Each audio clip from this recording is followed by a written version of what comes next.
You're not anxious. You're awakening to a frequency few can support. She woke up at 3:33 a.m. with her heart racing and a strange certainty. Something had changed in the world while she slept. I couldn't explain it. It wasn't fear. It wasn't panic. It was as if the air around him had become denser, electrically charged, vibrating at a frequency that his ears couldn't capture, but his skin felt. Sarah pressed her hands against her chest. The doctor had said, generalized anxiety. He had given meds, but this was different. It was as if she was tuning into something no one else could hear, and it was tearing her mind apart. 3 weeks ago, Sarah had been an ordinary woman. I worked at an architecture firm in Seattle. I had friends. I went out on weekends. But then it started. First, it was insomnia. Then the constant feeling of being out of sync with everything. Conversations felt empty. The laughter, mechanical. The people around her moved as if stuck in an invisible script, repeating the same patterns, the same gestures, the same phrases. And Sarah began to see this, feeling it, as if I had awakened in a world of sleepwalkers. Early that morning, sitting in bed with her hands shaking, she took out her cell phone and typed into Google, feeling of vibrating differently than other people. The first result left her breathless. It was an article about Nikola Tesla. He said, "If you want to understand the universe, think in terms of energy, frequency, and vibration." Sarah read it again and again. Those words resonated within her like an echo of something she had always known, but had never been able to name. She wasn't sick. She was waking up. But awakening has a price, and Sarah was about to find out just how tall he could be. In the following days, everything got worse. Sarah started hearing things. No voices, nothing that simple. They were tones, low frequencies that seemed to come from walls, electronic devices, people themselves. When he entered a crowded room, he felt invisible waves pressing against his chest, as if he were diving into a pool of electrical static. Her coworkers looked at her strangely.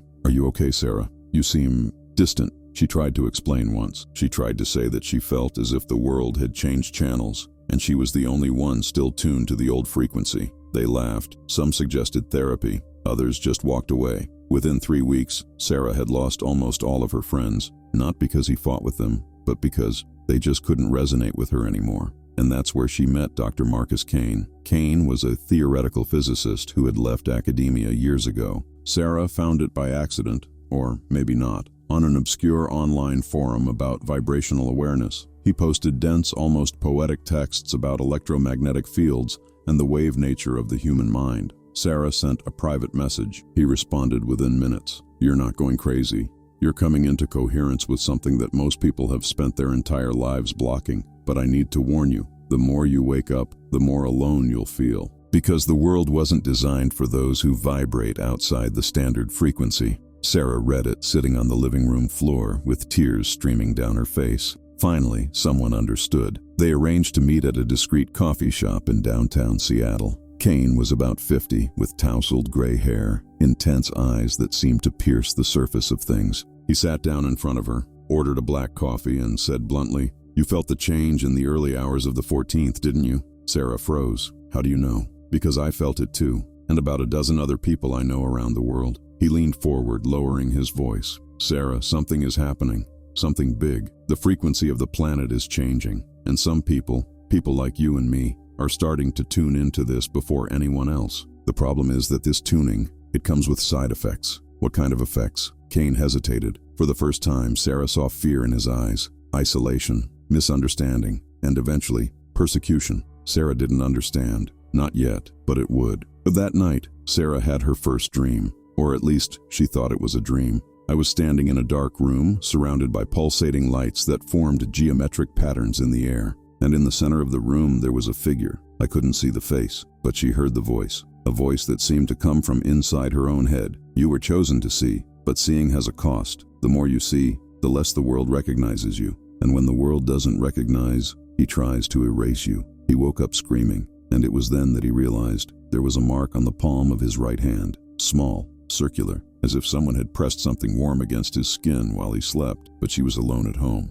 locked inside. If you're feeling like this story resonates with something deep inside you, don't forget to subscribe to the channel, because what comes next will completely change the way you view what they call anxiety and what awakening really means. Sarah spent the next 3 days trying to understand the brand. She didn't burn, it didn't hurt, but it pulsed, as if it had a life of its own. "When I placed my hand near electronic devices, the mark would heat up slightly. When he closed his eyes and concentrated, he could swear he felt something moving under his skin, not physically, but energetically, like an electrical current too subtle to be measured by any equipment. He called Kane. He answered on the second ring. "Did it happen to you too?" he asked, without even letting Sarah speak. "The brand? Yes, mine appeared 2 days ago." There was urgency in his voice now, something that wasn't there before. "Sarah, listen. Don't show this to anyone. Don't go to the doctor. Don't take a photo. Don't post anything online. Do you hear me?" "Why? What is this?" Silence on the other side.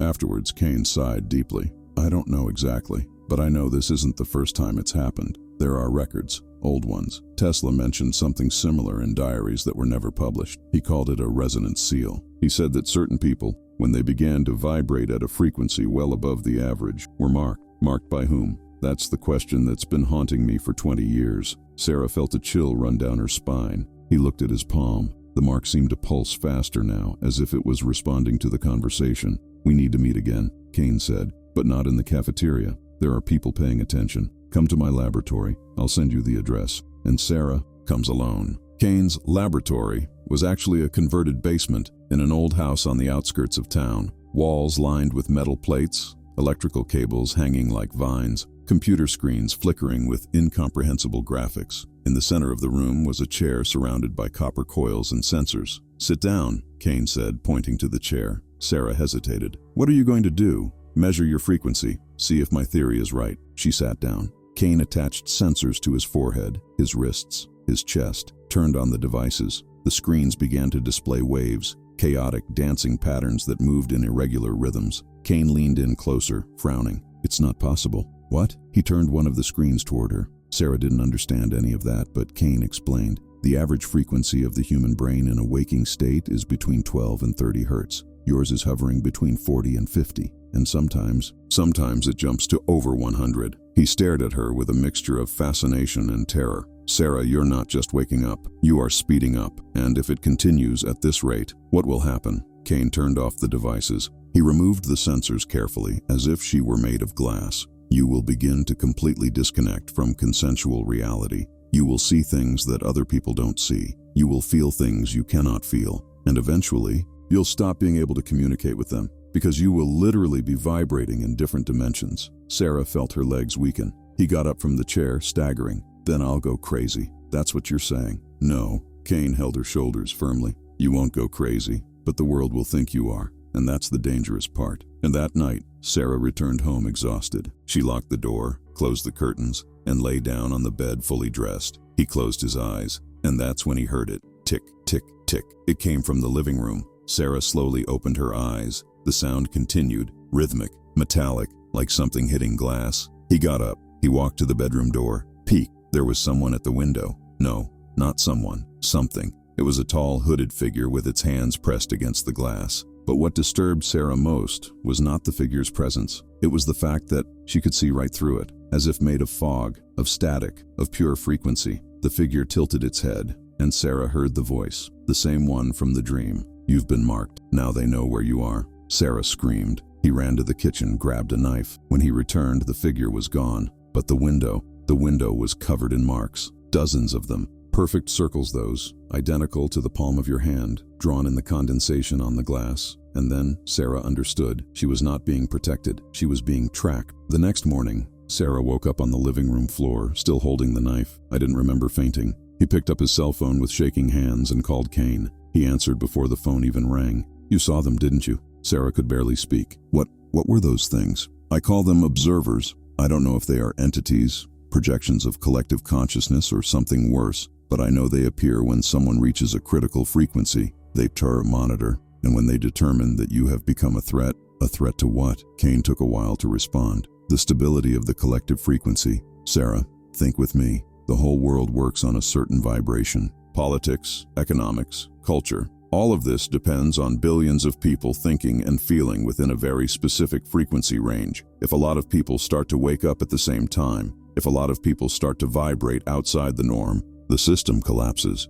And there are forces, I don't know if human, non-human, or something in between, that will not allow this." Sarah felt nauseous. "So what do I do? How do I stop this?" "You don't stop." Kane's voice was dark now. "You can only choose. Either slow down voluntarily, Go back to the old frequency, take the medicine, forget everything you saw, or speed up until the end. And what happens in the end? Silence. After, nobody knows, because no one who got there came back to tell us. Sarah hung up the phone. He sat down on the sofa. He looked at the mark on his hand. She was glowing now, weakly but visibly, like a pulsating LED under the skin. And for the first time since it all began, Sarah made a decision. She wasn't going to slow down. She was going to find out what was on the other side, even if it meant losing everything, even if it meant never being able to return, because deep down, she knew there was never going back. Sarah spent the next week doing something she never imagined doing, studying Tesla like her life depended on it, and maybe it would depend. He bought used books, downloaded scanned documents, delved into obscure forums where people discussed theories that mainstream science rejected. It turned out that Tesla had conducted secret experiments on fields of consciousness in the last years of his life, experiments that were never published, experiments that, according to rumors, the FBI confiscated as soon as he died. But there was something more, a name that appeared repeatedly in the texts, Projeto Resonancia. Sarah typed it into Google, nothing official, just fragments, conspiracy theories, until he found a reference in an obscure 1987 academic dissertation written by a physicist called Dr. Elliot Graves. The dissertation had been rejected. The author disappeared. She sent the link to Kane. He responded within seconds. Don't search this by your IP. Delete the history. Now. Too late. That night, Sarah woke up to the sound of knocking on the door. They weren't normal beats. They were methodical. 3 beats. Pause. 3 beats. Pause. Like a code. She lay motionless on the bed, barely breathing. The knocking continued, and then they stopped. Sarah waited 5 minutes. 10. Nothing. He got up slowly, walked to the door, looked through the peephole. The hallway was empty, but when he looked down, he saw a white envelope had been slid under the door. Inside, a single sheet of paper. No subscription, just a typed sentence. Stop looking, or they'll find you before you're ready. Sarah felt her blood run cold. He picked up his cell phone, but before he could call Kane, he called first. Leave the house. Now. What? They know where you live. Grab the essentials and leave. Come to the laboratory. Fast. Sarah didn't question it. He threw some clothes into a backpack, grabbed his laptop, and ran out. When he reached the car, he looked back. There was a black van parked across the street, dark glasses, engine running. Sarah got into the car, turned on the ignition, and accelerated. The van didn't follow, but Sarah knew. They didn't need to follow. They already knew where she was going. When he arrived at Kane's lab, he was waiting at the door. He pulled her inside, locked 3 different locks. Who are they? Sarah asked, still panting. Kane went to one of the screens, typed something. An image of a symbol appeared, a circle with 3 wavy lines running through it. This is the symbol of the Resonance Project. Officially, it never existed, but there are reports that it was created in the 1950s, shortly after Tesla's death. The idea was simple. If certain people can vibrate at higher frequencies and therefore access information or abilities beyond normal, then they are. These people need to be controlled or eliminated. Sarah felt her legs weaken. Are you saying there is an organization hunting people like me? Not an organization. Several. Governments, corporations, groups you've never heard of. Everyone is interested in the same thing, keeping the collective frequency stable, because stable frequency means stable control. And people like you, Sarah, you are disruptive. Sarah held the mark in her hand, which was now pulsing intensely. But why the brand? Why tag us if they want to eliminate us? Kane looked at her with a strange expression. Because the brand doesn't come from them. It comes from something bigger, something that is trying to protect us or prepare ourselves. For the next few weeks, Sarah lived in the laboratory. Kane taught her energy shielding techniques, methods to temporarily lower her vibrational frequency, making her less detectable, specific meditations, controlled breathing. At first, Sarah thought it was absurd, but it worked, but it was exhausting. How to hold your breath underwater. Eventually, she needed to return to the surface, and when it came back, the frequency returned, louder, more intense. It was during one of these practices that Sarah had the vision. She was sitting on the floor, eyes closed, breathing slowly, when she felt it, one pull, as if something was ripping her out of her own body. He opened his eyes, but he was no longer in the laboratory. It was floating above him. I could see Kane sitting at the computer. She could see herself, sitting on the floor, completely still, and then he saw them. The observers, dozens of them, translucent figures made of light and shadow surrounding the laboratory. But they weren't attacking. They were watching, and in the center of them all, there was a different figure, bigger, more solid. She wore something that looked like a cloak of liquid light, and when he looked at Sarah, he spoke, but not with words. Often, Sarah heard the message directly in her mind. You were chosen not to escape, but to witness. What you are feeling is the beginning. The change has already begun. But first, you need to find the others. Sarah tried to speak. He tried to ask, but the vision dissolved, and she returned to her body with such a violent jolt that she fell sideways, hitting her head on the floor. Kane ran to her. What happened? Sarah stood up, dizzy, with her heart racing. They spoke to me. They said I need to find the others. Kane froze. What others? Sarah looked at him, eyes wide. Other marked people, like me, like you. It took 3 days to find the first one, a man named David in Portland. He had posted on a forum about feeling electrical vibrations in the body and seeing geometric patterns in the air. Sarah got in touch. He responded within minutes. They arranged to meet in a public park. David was in his early 30s, with a scraggly beard and deep-set eyes like someone who hadn't slept in weeks. As soon as he saw Sarah, he raised his left hand. The brand was there. Identical. You too, he said, relieved. I thought I was the only one. It is not. There are at least 3 of us. 3 that we know of. David looked around nervously. But I feel like there's more. Many more. Scattered. Everyone waking up at the same time. Sarah sat next to him on the bench. Did you have visions? He nodded. A figure of light, telling you something big is coming, that we need to prepare. Sarah felt a shiver. I was about to ask more when David froze. He stared past her, his face pale. They are here. Sarah turned around. On the other side of the park, 3 people dressed in dark suits were walking towards them. They didn't run. They didn't need to. They moved with the mechanical precision of someone who knows exactly where their prey is. Run, David whispered. They ran. Sarah and David separated on the streets. Survival strategy.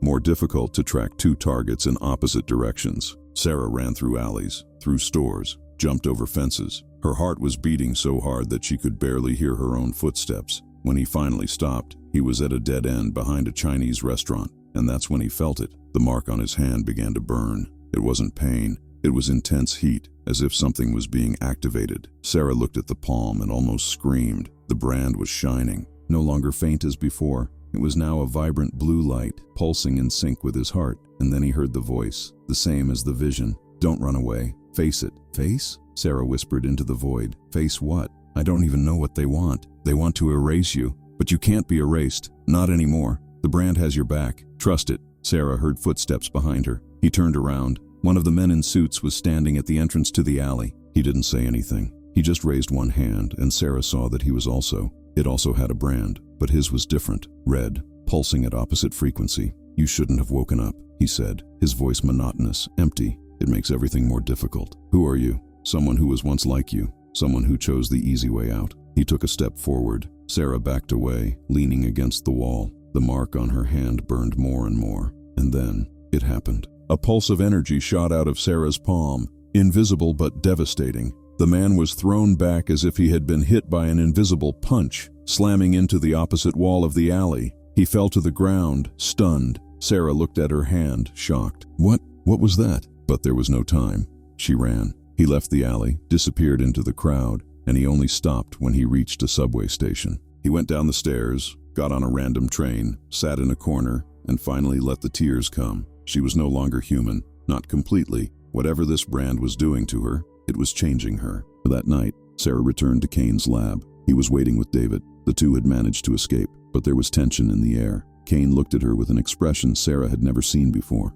What it was? She asked. Kane took a deep breath. I just received a message, encrypted, from someone who claims to be part of the original Resonantia project. He wants to meet. It says it has information about what the brand really is. It's a trap, David said immediately. Probably, Kane agreed. But he sent this. Kane spun the laptop around. On the screen, an image, a digitized document, yellowed with age. At the top, the heading read, Project Resonance, Phase 3, Activation. Sarah read the first few lines and felt her world collapse. Phase 3 consists of the controlled activation of selected individuals through latent genetic markers. Once activated, these individuals will serve as biological antennas, capable of receiving and transmitting frequencies beyond the standard human spectrum. Ultimate goal: establish a global consciousness network that will allow total control over collective perception. Sarah looked at Kane, horrified. They created us. We don't wake up by chance. We were designed for this. Kane closed the laptop slowly. Yes, but there is something they didn't expect. What? May you develop free will, that the brand became more than a control device, that it would become a door. A door for what? It was David who replied, his voice trembling. For something they can't control, something that was waiting on the other side of that frequency, something alive. The meeting was scheduled for midnight, an abandoned warehouse in the suburbs. Kane insisted on coming along. David stayed in the lab, monitoring the frequencies. If something went wrong, he would call for help, although neither of them knew what kind of help might come. When Sarah and Kane arrived, the warehouse was dark, silent. They entered slowly, each step echoing in the void. In the center of the space, there was a single chair, and in it, a man. He was old, completely white hair, hands shaking slightly, but the eyes were sharp, lucid. "Sarah," he said, as if he had known her for years. "My name is Dr. Elliot Graves, and I need to tell you the truth before it's too late." Sarah felt her heart speed up. That was the man with the missing dissertation. "You're alive." "Officially, no. I had to die to stay alive." He raised his left hand. The brand was there, but different, older, scarred. "I was the first, the prototype. Before you, before any of you, it was me, and I discovered something they never wanted anyone to know." "What?" Graves looked straight into her eyes. "The brand was not created by humans. We just discovered it, and when we try to use it, we wake up something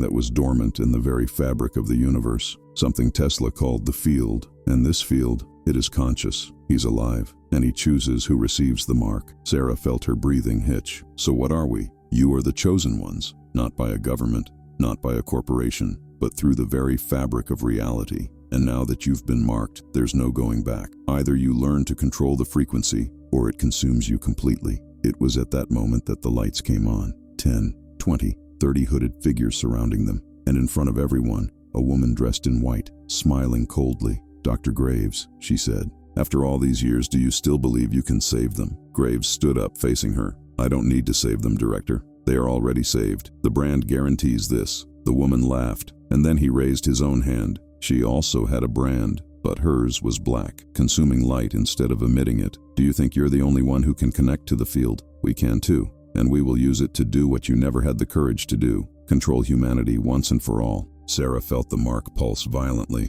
and then he understood. This was not a meeting. It was a trap, and they had fallen right into it. Sarah looked at Kane. He was pale but firm. Graves remained motionless, as if he already knew this moment would come. The director took a step forward, her eyes fixed on Sarah. "You feel it, don't you?" she said, almost whispering. "The weight of living alone in a world that doesn't understand you. The loneliness of seeing what no one else sees. We can take this away from you. We can make you come back to being normal, belonging again." Sarah felt the words sink in deep. For a moment, a part of her wanted to accept it. "I wanted to go back to sleeping well, back to laughing with friends, to no longer feel the world pulsing against your skin like living electricity." But then he looked at the mark on his own hand, and he remembered the voice. "Don't run away. Face it." "No," Sarah said firmly. "I don't want to go back, because going back would be lying. It would be pretending I didn't see it, pretend I didn't feel it, and I'm not going to live a lie, just to be accepted." The director sighed, disappointed. "So you chose the difficult path." She raised her hand.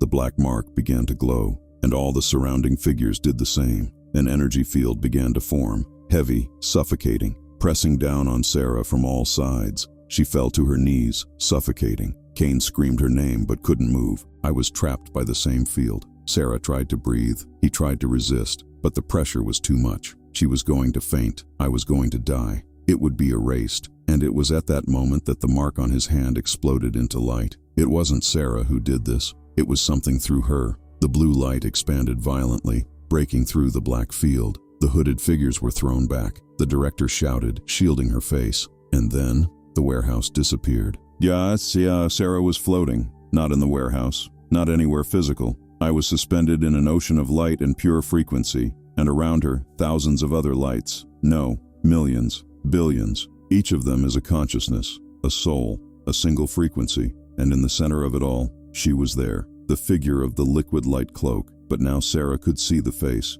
And it wasn't a face. It was all faces. It was Tesla. It was Graves. It was herself. It was everything. "Do you understand now?" The voice echoed, not as sound, but as direct truth. Sarah tried to speak, but she had no mouth. He tried to think, and that was enough. What is this?" "This is the field, the invisible web that connects all consciousness, all life, all thought. You humans have spent millennia trying to name it. God, universe, energy. collective soul, but it is just frequency, pure vibration. And you, Sarah, were chosen to be a bridge. To remind others that they are not alone. They never have been. But the director, the people who want to control us, they are afraid. Afraid that if too many people awaken, their control will disappear. And they are right, because the awakening cannot be stopped. It can only be delayed. And you, Sarah, are one of the ones who will speed up the process. How? Simply existing, vibrating, reminding others that they can too. The mark is not a prison. It is a reminder, a beacon. And now that you understand, it's time to go back. To go back? Yes, and finish what you started. Sarah opened her eyes. She was lying on the warehouse floor. Kane was next to her, holding her hand. Graves was on his feet, bleeding but alive. And the director was kneeling on the floor, shaking. The black mark on her hand was cracking, breaking, disintegrating. What did you do? She whispered, terrified. Sarah stood up slowly. The mark on his hand still glowed, but now it was a calm light, serena. She looked at the director and felt pity. I didn't do anything, Sarah said. I just stopped resisting. And when you stop resisting your own frequency, everything changes. The director looked at her hands. The dark mark had completely disappeared. She was no longer an agent of control. She was just human, vulnerable, lost. You took away my power. No. Sarah knelt in front of her. I gave you back your humanity. The power you had was borrowed, stolen. Now you have the chance to discover who you are without him. The director started to cry. And in that moment, Sarah understood. That woman wasn't bad. I was just scared. Fear of losing control. Fear of being insignificant. Fear of vibrating alone. Sarah touched her shoulder gently. You are not alone. Never was. You just forgot how to feel. 2-3 months after, Sarah was sitting in a cafe in Seattle, Kane by his side, David on the other, and 5 more people, all with marks on their hands. Everyone laughing, talking, vibrating together. They had found others, and the others had found more, and the network was growing.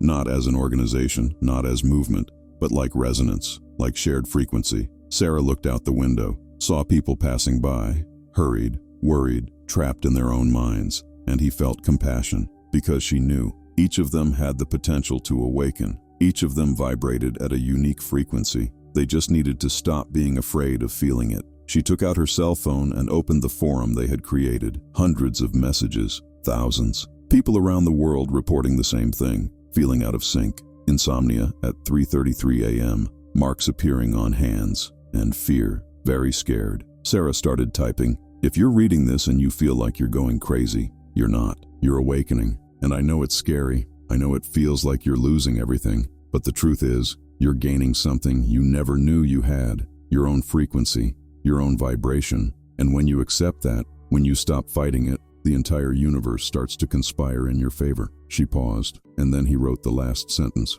You're not anxious. You're awakening to a frequency few can handle. But you can do it, and you're not alone. Sarah posted. He closed the cell phone, and he looked at Kane. Do you think it will work? Do you think we can really change anything? Kane smiled. You've already changed, just for existing, just by not giving up on vibrating. And that, Sarah, that's all. And as the sun set over Seattle, Sarah felt something she hadn't felt in months. Peace. Not because the world had changed, but because she had changed. He had stopped trying to fit into a frequency that wasn't his. I had stopped asking permission to vibrate. And now, finally, he was free. Free to be exactly what it always was. An antenna, a bridge, a living frequency. And the universe was listening. If this story touched something deep in you, if you felt that you are not alone in this vibration, subscribe to the channel, because awakening is not a destination, it's a journey. And the more people remember to vibrate at their own frequency, the faster the whole world will start to resonate back. You were made to shine,